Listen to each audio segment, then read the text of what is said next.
Tonight on Global TV News Prime. All Progressives Congress wins 20 local government areas. People's Democratic Party claims 3 in River State Council polls. In business, Naira strengthened by 15.28% in 5 months. On the foreign scene, Israel says Hamas spokesman Abu Ubaidah killed in Gaza. And in sports tonight, Wambali back in action, fit for Super Eagles World Cup qualifiers. Hello everyone, and a very warm welcome to all our viewers in Nigeria and around the world to News Prime on Global Television. Coming to you live from the nation's capital, Abuja. I am Uyi Agmofwegwe, reminding our viewers that we are on DSTV channel 365 and Star Times channel 276. Tonight, we begin by telling you the All Progressives Congress APC has won 20 of the 23 local government areas in Saturday's local government elections in Rivers State. State's Independent Electoral Commission declared the results in Port Harcourt, the state capital. The candidates of the APC for the chairmanship and councillorship elections are loyalists of the Minister of the Federal Capital Territory, Nyesom Wike. Minister of Transportation, Senator Ahmed Al-Kali, has reassured Nigerians that there was no sabotage involved in last week's Abuja-Kaduna train derailment, emphasizing the continued safety of rail services nationwide. Al-Kali, alongside the Managing Director of the Nigerian Railway Corporation, Kayode Okpefa, held a briefing in Abuja to address the incident. Okpefa particularly also issued an unreserved apology to the Nigeria Union of Journalists regarding the alleged abusive treatment of Comrade Ladi Bala, the immediate past national chairperson of the Nigerian Association of Women Journalists, NAWOJ, who was covering the derailment scene. And also health matters. The Association of Resident Doctors in the Federal Capital Territory has called on the federal government to urgently address manpower shortages, poor working conditions, non-functional equipment, and unpaid allowances in the health sector. Speaking at the end of its third quarter meeting in Abuja, the association's president, Dr. George Obong, warned that doctors are overstretched, with many departments left uncovered since the last major recruitment in 2011, while unpaid salaries and delayed promotions continue to sap morale. The doctors gave the FCT administration a one-week deadline to begin meaningful reforms, threatening a one-week warning strike if their concerns remain unmet, though officials assured those new appointees for health workers will soon be issued. In Nigeria, crimes and wrongdoing often go unreported. Many people prefer to keep quiet rather than speak up, but that silence has consequences. Our correspondent Mukhtar Kazim in this special report examines the costs of staying silent. On the streets of Nigeria, people see and hear things every day, from petty theft and domestic violence to bribery and corruption. Yet, more often than not, they walk away. For many, silence is not a choice of indifference, but a shield against the dangers of speaking up. Most especially the issue of these social media stuff, people normally take things for granted, something that they need to be bothered about. They will use it in order to make promotion on it on social media. So people usually don't want their topic to be a topic to the whole world, so they prefer to hold it to themselves. And at times it's so depressing, and it makes someone to even commit suicide because there is nobody to explain to. Fear of retaliation, mistrust in institutions, and a feeling that nothing will change are powerful reasons people keep quiet. But experts say this silence does more than protect individuals. It also protects wrongdoings. Are you hearing me? Yes. So you have to tell them this is how it is. Whether they will crucify you, let them crucify you. Are you hearing me? Whether they want to carry you alone, let them carry you alone. Are you hearing me? So that is it. And that is the country we find ourselves. That's the country we find ourselves. Intimidation of all kinds. You don't have right to say anything. The silence that feels safe today can create a louder, more dangerous problem tomorrow. Each unreported act builds a culture where crime becomes routine and justice becomes unreachable. Injustice does not only grow in darkness, it grows in silence. Breaking that silence may be the first step towards a safer, more accountable Nigeria. Mukhtar Kasim, reporting for Global Television News. Colombia Vice President Francia Marquez has arrived in Abuja for a 3-day official visit, accompanied by her spouse and top cabinet officials. She was received at the Nnamdi Azikiwe International Airport by senior Nigerian ministers, with her trip expected to deepen bilateral ties in governance, trade, agriculture, energy, education, and security. The visit will also feature bilateral meetings, a Nigeria-Colombia Business Forum, as well as the signing of agreements on women's empowerment, manufacturing, aviation, agriculture, and culture. Every day, millions of Nigerian children roam the streets, hawking goods, begging for ramps, or simply wandering without care. Behind each child is a story of lost opportunity, a story that threatens Nigeria's future.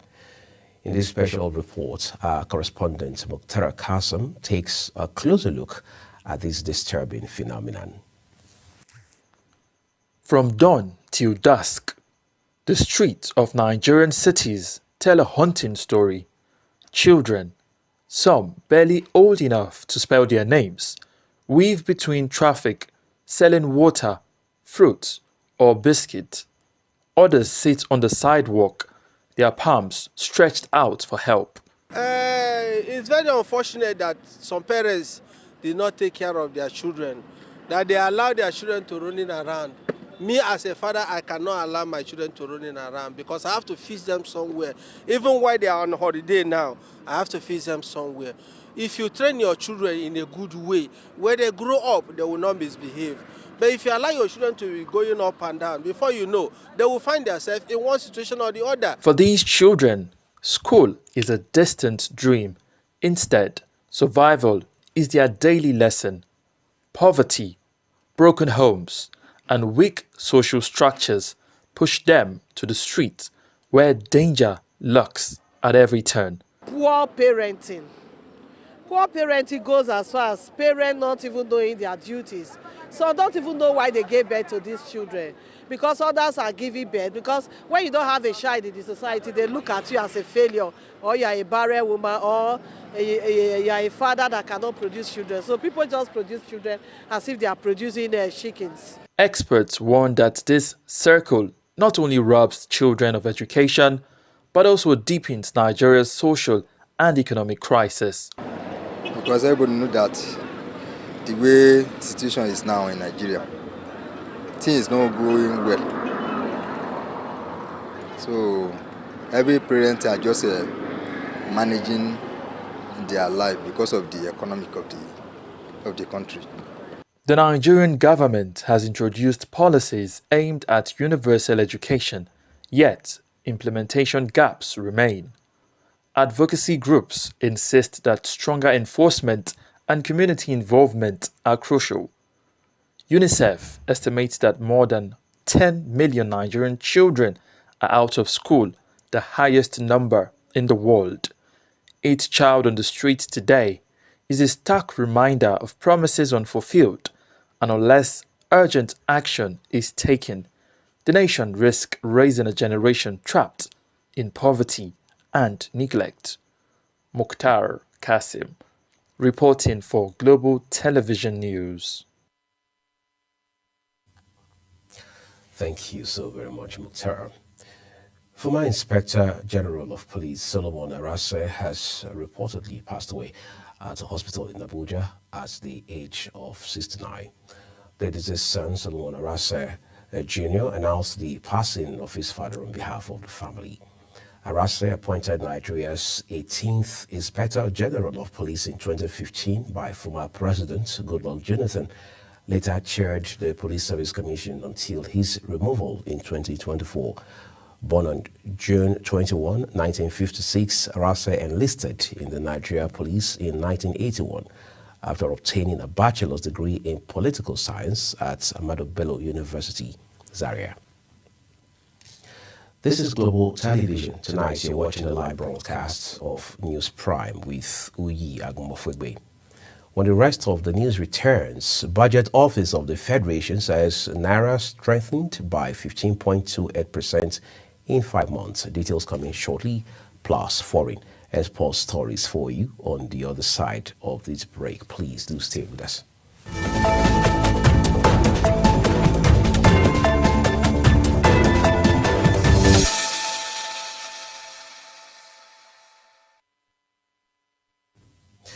The second part of tonight's bulletin returns with business, where the Director General of the Budget Office of the Federation, Taminu Yakubu, says the Naira has strengthened by 15.28% in 5 months. He said by August this year, it had recovered to 1,525 to the US dollar, representing an annualized pace of nearly 48.9%. Yakubu attributed the rebound to deliberate policy reforms, increased oil revenues, rising diaspora remittances, and the clearance of over $4 billion in foreign exchange backlogs that helped restore investor confidence. The unification of Nigeria's foreign exchange windows also created a single, transparent market rate, allowing the Naira to find its realistic value. In a different development, the federal government has ordered all ministries, departments, and agencies to exclude consultants, corps members, and other non-permanent staff from their personnel budgets for 2026. In a circular signed by the Budget Office Director General, Taminu Yakubu, officials have been warned that only legitimate employees should appear on payrolls and that any unauthorized payments would attract sanctions, with corps members' allowances now to be centrally captured under the National Youth Service Corps budget. The Socio-Economic Rights and Accountability Project, SERAP, says the federal government's recent increase in passport fees, describing the decision as arbitrary, unlawful, and discriminatory against poor Nigerians. In a statement, Deputy Director Kolawole Oluwadare said the hike would effectively deny millions of vulnerable citizens access to passports, thereby restricting their constitutional rights and freedoms guaranteed under international treaties. Let's turn to the foreign scene now. 10 South Africans will sail with the largest civilian in a small fleet of boats yet to challenge the Israeli blockade on Gaza. Among them is Mandla Mandela, the grandson of Nelson Mandela. More than 50 boats from at least 44 countries are taking part, and the fleet is departing from several ports. The South African delegation will set sail from Tunis and join other boats in international waters, after which they will sail together on September 4 under the Global Sumud Flotilla.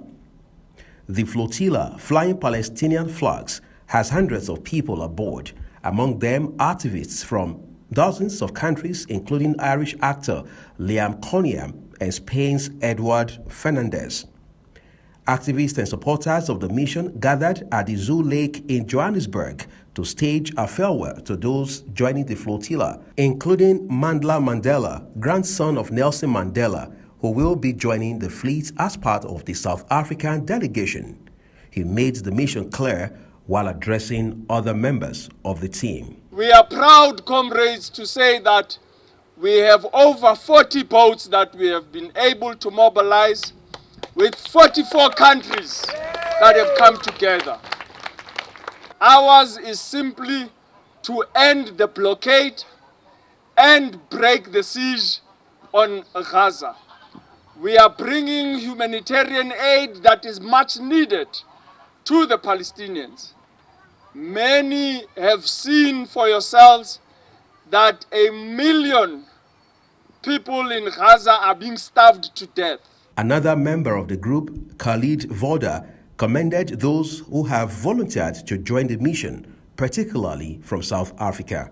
We gathered here today to commemorate the South Africans, the brave, courageous South Africans who are joining the global Sumud flotilla from Tunisia in order to break the siege on Gaza, which has been imposed by the savage Israeli regime for the past 22 months. The South Africans that are leaving are joining a global contingent of people from 44 different countries in order to break the siege on Gaza.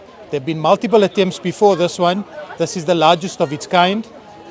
And delegates numbering the thousands from around the world are supporting this, from politicians to celebrities to activists, people of all faiths, all backgrounds, all ethnicities. The group defines itself on its website as an independent organization with no affiliation to any government or political party. Uyi Agmofwegbe, reporting for Global TV News. Evidently, the attention being drawn to the Gaza situation just increases on a daily basis. In the meantime, Israel says Abu Obaida, the spokesperson for Hamas's armed wing, has been killed in an airstrike in Gaza City. Israel's Defense Minister, Israel Katz, congratulated the Israeli Defense Forces and Israel's security agency, Shin Bet, for what he referred to as, quote, flawless execution, unquote, in a post on X. He gave no detail on the time or location of the operation, but the Israel Defense Forces, IDF, earlier had said its aircraft attacked a key terrorist in the Al-Rimal neighborhood on Saturday, prompting reports in Israeli media that Obaida had been the target. Russian President Vladimir Putin and Indian Prime Minister Narendra Modi are among 20 world leaders attending the Shanghai Cooperation Organization Summit in Tianjin, China.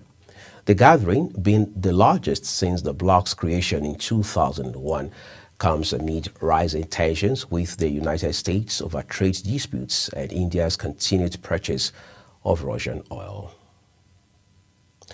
Yemen's Houthi movement has confirmed the death of its self-proclaimed Prime Minister Ahmed Ghalib Nasser al-Rahawi in an Israeli airstrike on Sana'a earlier this week. Several other senior officials were also killed, with reports naming the group's foreign, justice, youth, social affairs, and labor ministers among the casualties, while the deputy prime minister has been appointed to act in Rahawi's place. And now time to look out for some excitements from the world of sports tonight. Stanley Wambali was in action as Chippa United fell to a 3-0 defeat against Orlando Pirates on Sunday. Wambali was stretched out off the pitch in the 35th minute of Chippa United's defeat to Richards Bay on Monday. There were fears he could be sidelined for a lengthy spell, but he made a timely return against Orlando Pirates at the Nelson Mandela Bay Stadium. Quite a refreshing piece of news right there. Team Nigeria is celebrating a podium finish at the Lagos International Badminton Classics after Zainab Alabi and Sophia Tobanishola secured bronze in the women's doubles event. The pair thrilled home fans with a tense quarter-final win over compatriots and second seeds before bowing out in the semi-finals, ensuring a third-place finish as Indonesia, India, and Russia dominated other titles. With an improved prize pool of $17,500 and a strong international participation, Badminton Federation of Nigeria President Francis Obi hailed the championship as a success, promising an even bigger edition in 2026. Liverpool and Arsenal lock horns tonight at Anfield in what is already being billed as an early title showdown between the reigning champions and last season's runners-up. The Reds have started brightly under new manager Arne Slot, scoring freely but showing defensive lapses, while Mikel Arteta's Arsenal remain unbeaten with a watertight backline, yet face a major test without injured stars Bukayo Saka, Kai Havertz, and possibly Captain Martin Odegaard. With Eberechi Eze set for a potential debut and both sides boasting high stakes, the contest promises end-to-end drama, though history reminds Arsenal have not won at Anfield since 2012. Aerobics, the high-energy exercise routine that combines rhythm, movement, and endurance, is fast becoming one of the most popular ways to stay fit, reduce stress, and improve overall health. From community fitness centers to open-air parks, more people are discovering how this simple yet effective activity is transforming lives. Here's a special report put together by our sports correspondent, Samuel Odi. Emphasize that aerobic exercises do not only help in weight management but also improve cardiovascular health, boost energy level, and strengthen the muscles. Unlike many fitness programs, aerobic is flexible. It can be done individually or in groups, making it suitable for all age brackets. You jack your heart rate monitor up, and then aerobics works every part of your body, unlike strength workout and the other workout programs. Aerobics deal every part of your body. Most especially people that are finding it difficult to sleep. When you're feeling weak, you wake up, you are not feeling too strong, you are not getting yourself. If you do this and it doesn't take much, you can do it with or without music. Across cities, instructors are introducing innovative routines, blending dance, music, and stretching to keep participants motivated.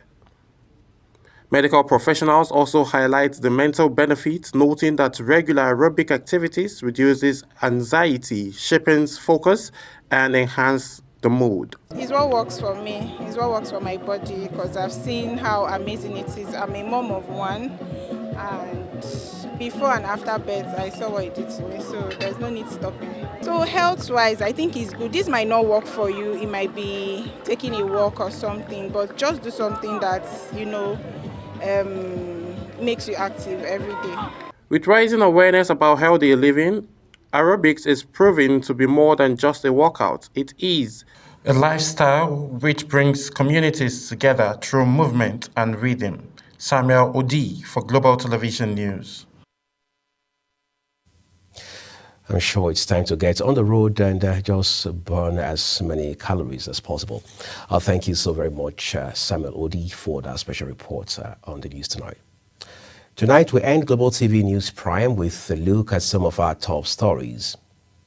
The All Progressives Congress, APC, has won 20 of the 23 local government areas in Saturday's local government elections in Rivers State. In business, Director General of the Budget Office of the Federation, Taminu Yakubu, says the Naira strengthened by 15.28% in 5 months. On the foreign scene, Israel says Abu Obaida, the spokesperson for Hamas's armed wing, has been killed in an airstrike in Gaza City. And finally, in sports, we told you Stanley Nwabali was in action as Chippa United fell to a 3-0 defeat against Orlando Pirates on Sunday. And as it's on News Prime, a quick reminder that Global Television is on DSTV channel 365 and Star Times channel 276.